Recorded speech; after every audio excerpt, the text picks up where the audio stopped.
lebih baik, itu mestinya punya pikiran seperti itu, termasuk masalah keuangan. Jadi jangan sampai mestinya gereja itu dipaksa.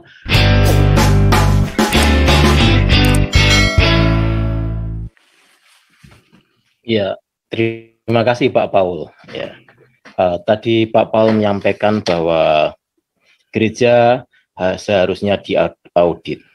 Juga ada ramalan bahwa hamba Tuhan akan dipenjara. Satu, saya mau berkomentar.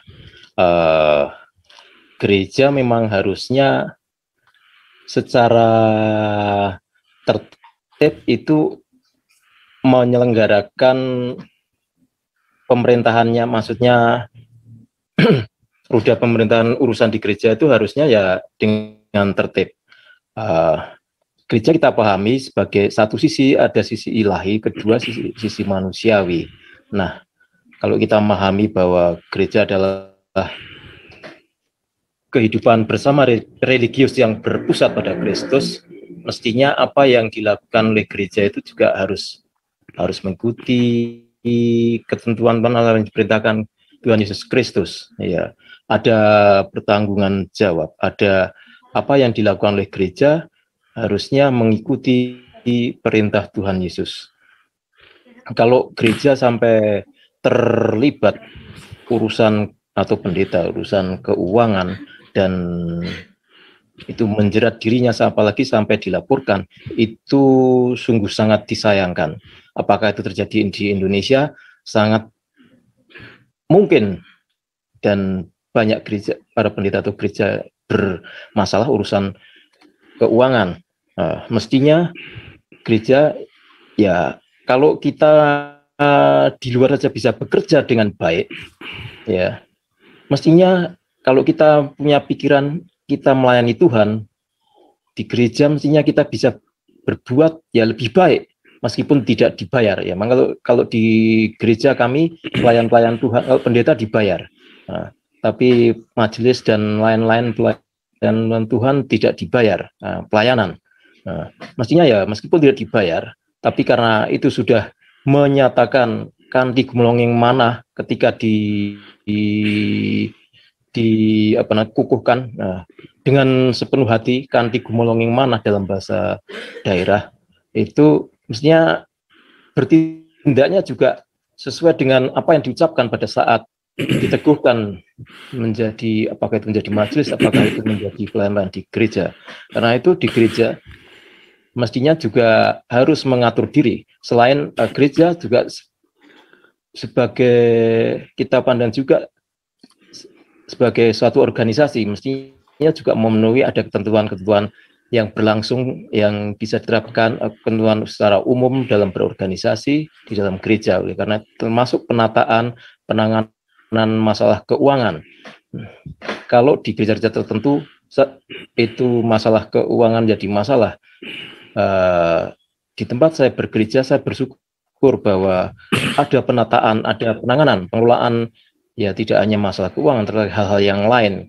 Ya, meskipun dulu ya ini belajar dari kasus-kasus masa yang lalu terjadi berbagai hal. Nah, ada penanganan juga di gereja. Ketika saya masuk berkegiatan di gereja, pikiran saat itu sebelum itu ya di gereja itu tidak terjadi penyelewengan, tapi faktanya memang lebih karena oknum terjadi, ya. Dan itulah yang menyebabkan akhirnya berdasarkan pengalaman seperti itu banyak orang yang terpanggil untuk membenahi, dan di tempat kami akhirnya ya dilakukan penataan dengan setahap menuju ke arah yang semakin baik.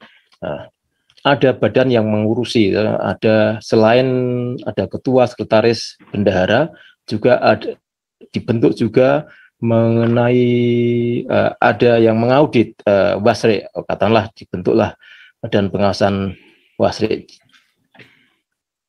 pengawasan dan pemeriksaan. Ada juga terkait dengan perencanaan program, ya dilakukanlah perencanaan dengan baik, dan ada monitoring program, dan ada evaluasi. Jadi bentuk semacam badan, namanya Badan Perencanaan Program, Evaluasi dan Penelitian dan Pengembangan, Badan Perencanaan Program, Penelitian dan Pengembangan, BP4. Jadi kalau kita di luar bisa bekerja dengan baik, Kenapa kita melayani Tuhan tidak kita lakukan dengan lebih baik? Itu mestinya punya pikiran seperti itu, termasuk masalah keuangan. Jadi jangan sampai mestinya gereja itu dipaksa oleh keadaan atau oleh kekuatan dari luar sehingga harus mengaudit diri. Mestinya dari diri sendiri, dalam sendiri ada kesadaran untuk dilakukan pengawasan, untuk pemeriksaan, untuk penataan yang lebih baik, dan sampai agar tidak terjebak pada kasus-kasus yang merugikan gereja ataupun individu yang mestinya itu dihormati, katakan pendeta menjadi tertuduh atau dibawa ke masalah ke ranah hukum. Nah, ini Pak Paul yang nanti mungkin bisa dijelaskan. Sebenarnya kadang saya bertanya dalam diri sendiri, persembahan itu sesungguhnya untuk manusia atau untuk diperuntukkan untuk Tuhan? Ini yang perlu dijelaskan oleh Pak Paul supaya jelas. Nah, kalau dalam praktek akhirnya penggunaan persembahan yang dikumpulkan dari warga jemaat itu untuk kebutuhan sendiri, ya itu berarti persembahan itu untuk manusia. Sementara pemahaman warga jemaat sebenarnya mempersembahkan ke gereja itu adalah atas perintah Tuhan. Nah, ini nanti mohon dijelaskan ke Pak Paul, oleh Pak Paul, pemahaman persembahan itu yang tepat supaya yang lain-lain juga mendapatkan hikmat.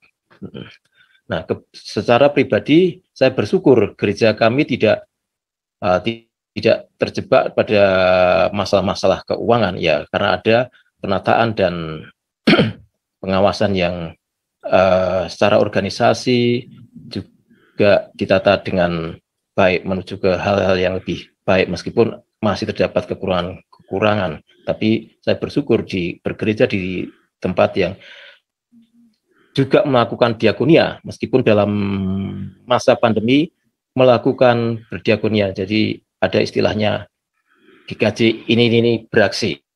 Nah, jadi ketika masa pandemi tetap juga berdiakonia. Agak kesulitan memang secara tatap muka, tetapi bisa melakukan. Ya, ada individu-individu yang juga melakukan PI. Ya, PI sekarang bisa dilakukan baik secara tatap muka maupun dan seperti yang dilakukan oleh Pak Paul di sini. Nah, ya, jadi memang sebetulnya yang bergabung di channel ini sangat beruntung. Akhirnya mempertemukan banyak orang dengan berbagai latar belakang, dengan berbagai potensi.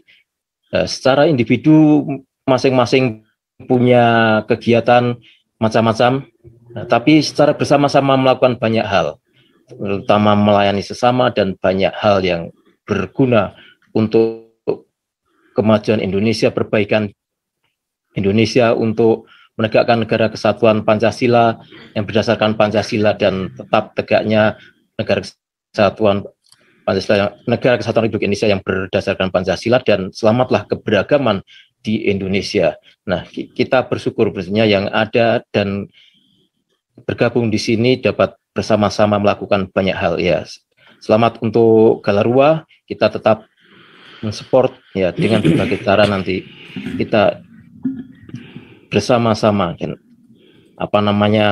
ya secara pribadi masing-masing kita berdoa untuk apa yang dilakukan oleh Pak Paul dan kawan-kawan melalui berbagai kegiatannya. Itu dulu. Terima kasih Pak Paul. Iya.